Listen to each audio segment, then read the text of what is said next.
సరే ఇప్పుడు కర్ణాటకలో ఒక ఇన్సిడెంట్ జరిగిందని విన్నాను. దాని గురించి చెప్తారా? కర్ణాటకలోని మన గోకర్ణ అని చెప్పేసి ఒక మురుదేశ్వర్ దాటాను. గోకర్ణ వెళ్తూ ఉంటే మధ్యలో ఒక వాటర్ ఫాల్స్ ఉంటుంది. వాటర్ ఫాల్స్ లోపలికి ఒక 10 కిలోమీటర్. నాకు ఎలా అనిపిస్తుంది అంటే ఏదైనా ప్లేస్ అన్ఎక్స్ప్లోర్డ్ ప్లేసెస్ని ఎక్స్ప్లోర్ చేస్తే బాగుంటుంది అనిపిస్తుంది.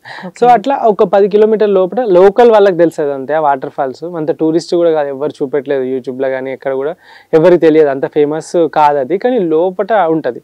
నేనేం చేస్తాను, అరే ఈ లోపల ఉందంట, మనకి ఇలాంటివే కదా ఎక్స్ప్లోర్ చేయాల్సింది నేచర్ని అని చెప్పేసి సైకిల్ దొక్కకుండా లోపల దాకా పోయి మంచిగా ఒక్కనే పొద్దున్న 4-5 గంటలకు పోతే 6 గంటలకు అప్పటికే నాకు భయం అవుతుంది. భయం ఇన్ ద సెన్స్ ఎవ్వరు లేరు, కుయ్యి అని సౌండ్లు అన్ని వింత వింత వస్తున్నాయి.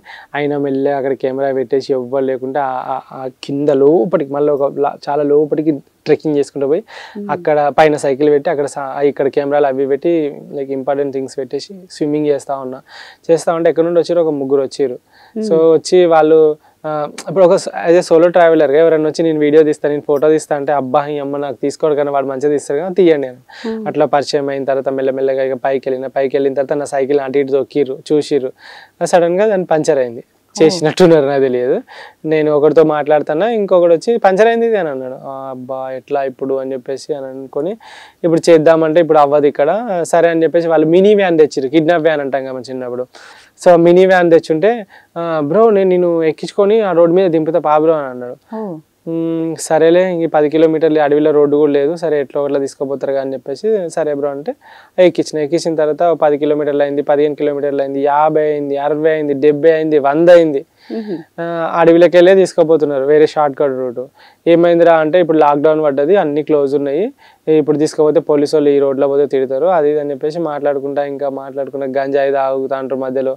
ఇంకా నాకు ఎట్లా తప్పించుకోవాలి, ఇప్పుడు 3 ఉన్నారు వాళ్ళు, నేనేం పెద్ద హీరోని కాదు వాళ్ళని కొట్టి ఇట్లా చేసి బయటపడదామంటే నేను ఒక్కనంటే ఎటో పడి ఉరుకోవచ్చు, ఈ సైకిల్ ఉన్నాయి, సామాన్లు ఉన్నాయి, ఇవంతగా అని చెప్పేసి చాలా నీట్గా తెలివిగా వీళ్ళ నుండి బయటపడాలని చెప్పేసి వాళ్ళతో దోస్తానం చేస్తూ వాళ్ళు చెప్పినట్టు చేస్తూ బట్ డబ్బులు అడిగారు. ఒక 10,000 ఇవ్వా, నేను అడిగిపోగానే నీకు క్యాష్ ఇస్తా అన్నారు. నా అకౌంట్లో ఏం లేవు బ్రో, నేను అంత ఏమో ఎట్లా చేయాలి వీని దగ్గర అని చెప్పేసి కెమెరాలు అవన్నీ దొబ్బేద్దామని చెప్పేసి ప్లాన్ చేసుకున్నారు. అంతే తెలివిగా నేను కూడా వాళ్ళతో వండుకుంటా, వాళ్ళతో మాట్లాడుకుంటా ఆ వ్యాన్ నెంబరు అవి ఇవన్నీ మా ఫ్రెండ్స్కి పంపించి డిలీట్ చేసిన. నా ఫోన్ తీసుకొని బ్రో ఒకసారి ఫోటో తీస్తాను, పాస్వర్డ్ ఏంటిది అని తెలుసుకున్నారు. అట్లా ప్రతి ఒక్కటి తెలుసుకోవడం స్టార్ట్ చేశారు, అన్ని తెలుసుకున్నారు. ఎందుకంటే లాక్ తీపించడం అంతకన్నా పాస్వర్డ్ ఉంటే అయిపోద్ది కదా. సో ఇట్లా పొద్దున 6 గంటలకు ఎక్కించుకున్న రాత్రి 8 గంటలకు దింపారు. 8 గంటలకు దింపడం అంటే నన్ను ఒక్కరిని దింపి అన్ని ఎత్తుకొని పోయారు అన్నట్టు, తీసుకెళ్ళిపోయారు. రాబరీ చేసిరు మొత్తం. ఒక్కనే ఉన్న వాన పడుతుంది అడవిలో ఇట్లా తడుచుకుంటే అక్కడ నుండి వచ్చే కుమారన్ నన్ను ఒక ఆయన ఉంటాడు, ఎవరో లైక్ అక్కడ ఎక్కడో తెలుగు వాళ్ళు ఇప్పుడో మైగ్రేట్ అయ్యారట. ఆయన తెలుగు కొంచెం ఉన్నది.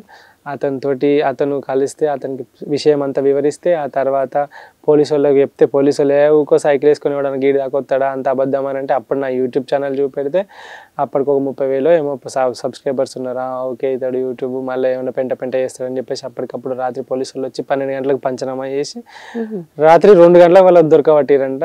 నేను ఆ కుమారన్న వాళ్ళ ఇంట్లోనే ఉన్నా. పొద్దుగాల 10 గంటలకు పోలీస్ స్టేషన్ పడితే వాళ్ళని కుక్కలను కొట్టి జైలు వేసిరు. ఇంకా తర్వాత వాళ్ళు నా థింగ్స్ అన్ని నాకు ఇచ్చేసారు. తర్వాత ఇంకా నన్ను వదిలిపెట్టి లాక్డౌన్ ఉండే అప్పుడు ఆ లాక్డౌన్లోనే ఇంటికి వచ్చిన. తర్వాత మీ మీద ఒక అటాక్ కూడా జరిగిందని అన్నాం. అటాక్ ఏమైనా జరిగిందా మీ మీద? ట్రై చేశారు రాబరీ చేయడానికి అటు సైడ్ అస్సాం సైడ్ అనుకుంటా. అండ్ ఒకసారి రైడ్ చేసుకుంటా పోతా అంటే బైక్ వాళ్ళు ఇట్లా టక్కున కెమెరా స్నాచ్ చేసుకొని పోదామన్నట్టు చూసిరు. వాళ్ళు దగ్గర రాగానే నాదొకటి ఒక తమ్ముడు ఉండే స్కూటీ మీద వచ్చిండు కన్నా అని చెప్పేసి కడప.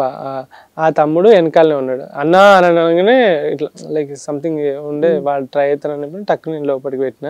ఇట్లా వీడియో తీస్తాం కదా, లోపల పెట్టగానే వాళ్ళు అట్లా వెళ్ళిపోయారు. ఎవరో ఉన్నారు ఇంతో అనుకొని వెళ్ళిపోయారు. అప్పుడు డాగ్ కూడా ఉండే వెనకాల.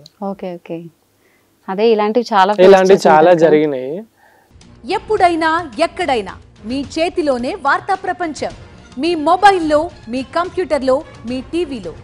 సాక్షి టీవీ డిజిటల్ ప్రసారాల కోసం లాగిన్ అవ్వండి www.youtube.com/సాక్షి టీవీ. సబ్స్క్రైబ్ సాక్షి టీవీ యూట్యూబ్ ఛానల్.